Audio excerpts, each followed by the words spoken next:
Kenjiro Sato, loving husband and father and respected head of sales at a large company in Tokyo, surprisingly for a salaried worker, drank little and smoked not at all. His only vice was a love of the racier sort of comic book, full of illustrations of young women in interesting states of undress. And it was this unfortunate pastime that had led to his colleagues at work calling him the Lecher. Behind his back, of course. However, had he known of his nickname, it wouldn't have bothered him. Every day, he was joined on his long commute by dozens of other male passengers clutching the same soft porn comics or furtively reading over the shoulder of someone who had one.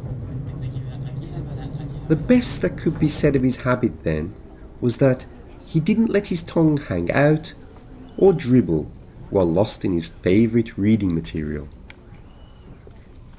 Today, however, there would be trouble. His problems began when a young high school girl brushed past him, disturbing his concentration. She sat down almost opposite him and he noticed immediately the very short skirt. This upset him.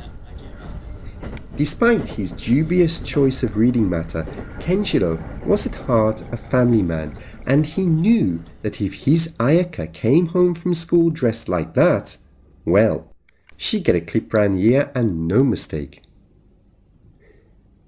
Still, it wasn't his problem, and he went back to his comic book. However, his attention was dragged back to the girl again and again by her slovenly and selfish behaviour. First, by her loud use of a cell phone, and also by her continuous preening and fidgeting. He decided to say something to her, but as he closed his comic, she gave a yawn, shut her eyes, and started to sleep. A little disconcerted, he tried to settle back with his reading material, but he couldn't help noticing over the top of his book the girl's skirt riding higher and higher as she slumped in her seat. Fascinated in spite of himself, he was jolted out of his reverie by a bump from the train moving off, and looking up, his eyes locked with an old woman sitting next to the girl. And the expression on her face told him that she'd seen what he'd been doing. As the full horror of his situation hit him, the woman rose from her seat and started to rain invective on his head, calling him everything from a dirty old man to a disgusting pervert. Kenjiro, caught red-handed and deeply embarrassed, tried to explain himself.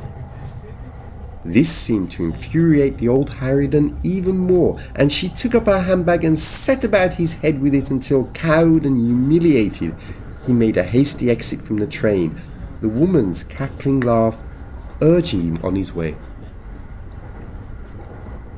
The girl, suddenly woken up and confused by the commotion going on around her, was the next target of the old woman, who berated her mercilessly over her appearance and her behaviour until she eventually reached her own station and stalked off the train.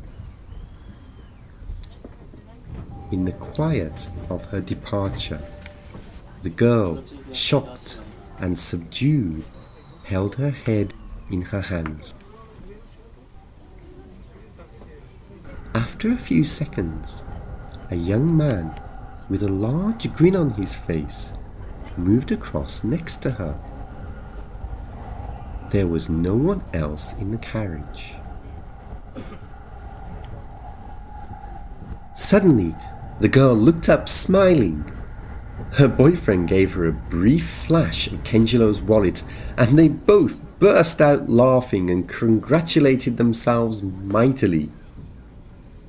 At the next station, they skipped lightly off the train, not forgetting the old woman's handbag. They'd need it. They had a lot of shopping to do.